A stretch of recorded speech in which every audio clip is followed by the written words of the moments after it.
அன்பு நண்பர்களுக்கு வணக்கம். திரிகடுகம் செய்யுள் 65 எது மிக வருத்தத்தை தரக்கூடியவை என்று சொல்லுகிறார் இந்த செய்யுளில். அச்சம் அலைக்கடலின் தோன்றலும் ஆர்வு உற்ற விட்ட கலக்கில்லாத வேட்கையும் கட்டிய மெய்நிலை காணா வெகுளியும் இம்மூன்றும் தம் நெய்யில் தாம் பொரியுமாறு. பயம், உள்ளத்தில் தோன்றுகிற தேவையில்லாத பயம் மிக்க வருத்தத்தை தரும்.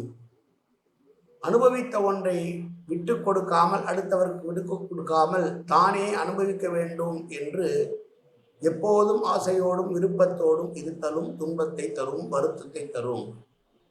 பேசுகிற போது பொருளினுடைய உண்மையான நிலையை அறியாமல், எதிரில் உள்ளவர்கள் பேசுகிற போது அதனுடைய உண்மை நிலையை அறியாமல் புரிந்து கொள்ளாமல் அவர் மீது கோபப்படுவதும் எப்படி இருக்கிறது என்றால், எரிகிற நெருப்பில் நெய்யை ஊற்றுவது போல மிக்க வருத்தத்தை தரும் என்று மூன்றும் என்று சொல்லுகிறார் செய்யுளில். மன வருத்தம், தேவையற்ற பயம், ஆசைப்பட்டு அனுபவித்த பொருளையே மீண்டும் மீண்டும் அனுபவிக்க வேண்டும் என்கிற வேட்கை, எதிரில் பேசுகிற வார்த்தையினுடைய உண்மையை அறியாமல் அவர்களை மீது சிவன் கொள்வது ஆகியவை எரிகிற நெருப்பில் நெய்யை ஊற்றுவதற்கு போல மிக மிக வருத்தத்தை தரக்கூடியதாக இருக்கும் என்று சொன்ன செய்யுள். மீண்டும் செய்யுள்.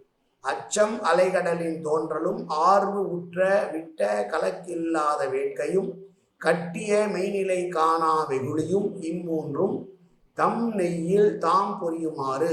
நன்றி, வணக்கம்.